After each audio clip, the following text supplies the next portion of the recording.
is 1 over mu times ln of T2 over T1. So that one is equals to,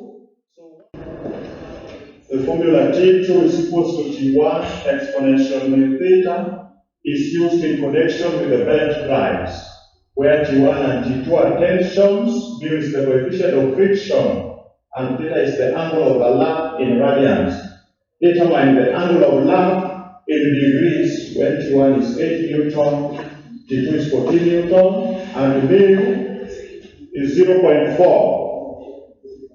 Now, for you to determine the angle of the lap, what they're trying to tell you is you make theta the subject of the formula, because it is what you are determining, isn't it? So this is a case of Formulae variation, isn't it? So you make theta the angle of the formula, so when you the subject of the formula, so if you have T2 is equals to T1 exponential mu theta, the first thing to make theta the subject of the formula, you remove the coefficient of the exponential function, isn't it? Yes. You divide both sides of the equation with the T1. So if you divide with T1, T1 cancels out with the T1, you remain with the T1. You remain with exponential mu theta is T2 over T1. So for you to get theta, theta is in power form, meaning you introduce logarithms, isn't it? And the only logarithm, so you make that one thing, the only logarithm you can get rid of exponential function is the ln, the Newtonian logarithm. So you introduce ln on both sides, so mu theta becomes the coefficient, isn't it? Yes. Then ln of E is 1. So this side we remain with mu theta is ln of T2 over T1. So for you to get theta, you divide both sides by mu, isn't it? Yes. Then you get theta is 1 over mu times ln of T2 over T1. So that one is equals to, so 1 over mu, you be told to determine theta when mu is 0.4, isn't it? So it is 1 over 0.4 into ln of T2 is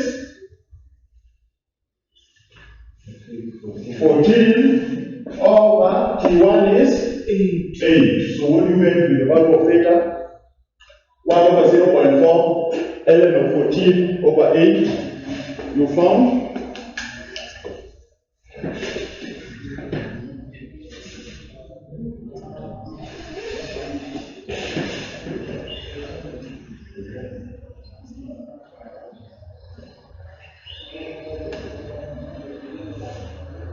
What have you found?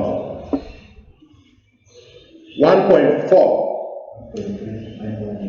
1.399. So that is 1.4. So you found theta to be 1.4. And remember, you were told theta was in radians, but you are told to find theta in degrees, isn't it? Yes. So to convert 1.4 radians into degrees, that is, convert 1.4 radians into degrees. Remember 2 pi radians is 360 degrees. Are you seeing that? 2 pi radians is? So if 2 pi radians is 360 degrees, therefore 1.4 will be what? So it is 360 times 1.4 divided by 2 pi. What do you get? So what is theta? It is going to be 360 times 1.4 divided by 2 pi. Yes. What do you get with theta in pi radians? 2 pi radians is 360 degrees, therefore 1.4 is what? Remember 1.4 can still be expressed in terms of pi, because pi is 22 over 7, approximate, isn't it?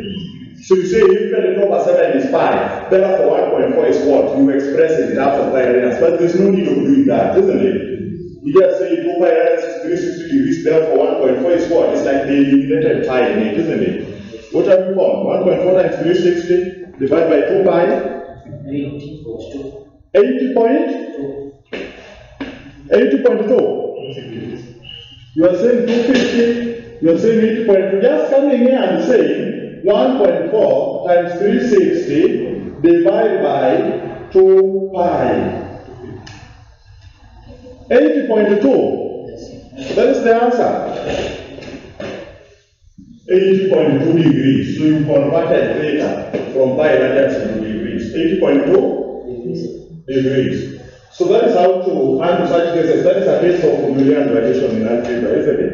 You just make beta the subject of the formula. How do we determine the unknown? You introduce logarithm, and it is only the Archimedean logarithm which can get rid of the exponential function.